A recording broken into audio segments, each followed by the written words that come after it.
When you consider the numbers that we talked about in the previous video, it might seem like we are living in a golden age of disinformation.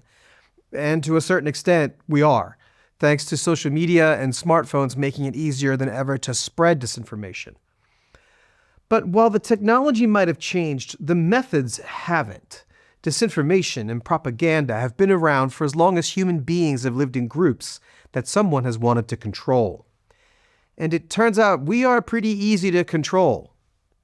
Why?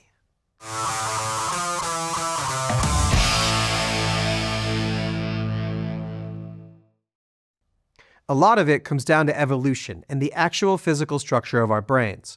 Some parts of our brains are the products of more recent phases of evolution, but that doesn't mean that they're modern.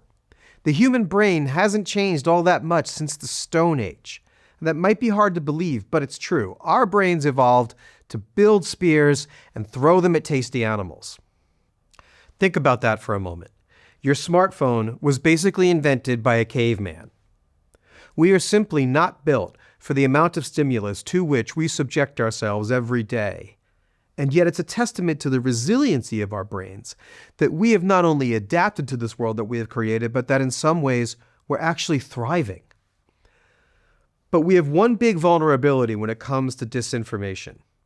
Our brains are kind of lazy, but for a very good reason. The adult brain is roughly 2% of our body mass, but uses roughly 21% of our body's energy when we are at rest. The developing brain of a child can use up to 45% of the child's caloric intake. Our caveman brain evolved at a time when calories were far more scarce than they are today. And being a very clever caveman brain, it developed strategies to reduce its caloric demands. Some of these strategies are really fascinating, but not relevant to this discussion, so I'll link to some articles below that you should check out. But I'm sorry to say that it's a myth that we only use 10% of our brains. We are firing on all cylinders all the time. Evaluating the truth of a claim can be an all-hands-on-deck moment for our brains, and our brains hate those. Move along! In order to save energy and valuable processing power, our brains rely on something called heuristics. Heuristics can roughly be described as mental shortcuts our minds create based on past experience and observed reality. Some people use the term rule of thumb when describing heuristics. To demonstrate how heuristics work, I want you to think of a firefighter. Did you think of a male or a female firefighter? Odds are you thought of a male firefighter, because even though there are plenty of female firefighters, there are far more male firefighters. Firefighters are usually depicted in the media as male, and if you've ever met a firefighter, he was probably male.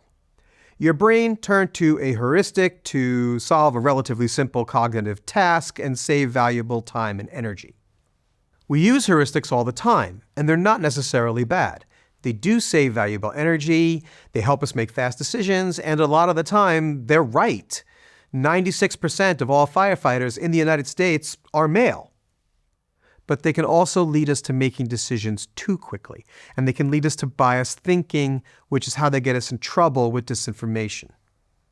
In the first video, we talked about how we're subjected to a relentless squall of fake news and false claims every time we open our phones, from sources that we might not expect and in ways that we might not be aware of.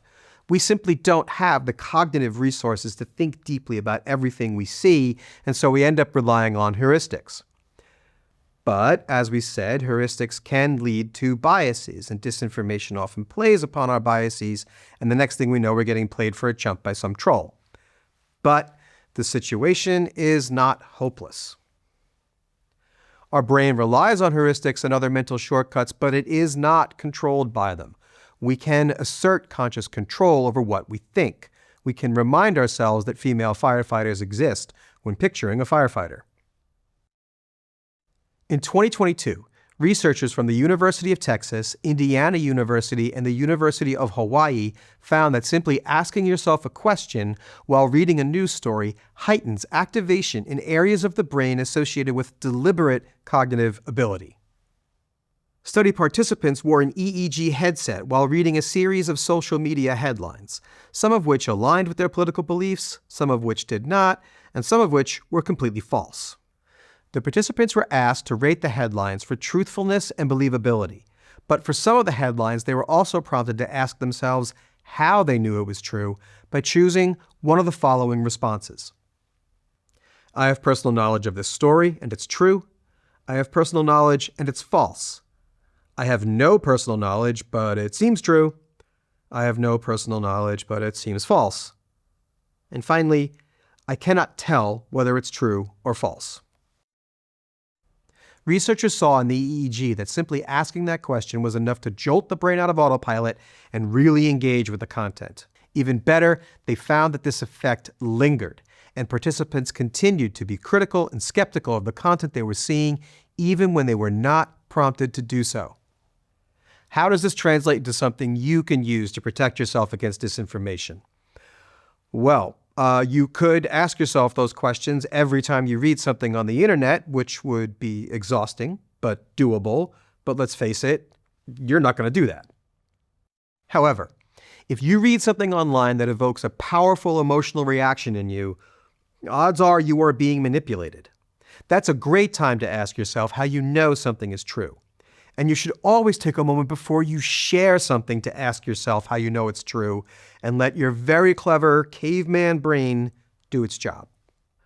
Links to all the material and sources used to create this video are available in the description. Thanks for watching.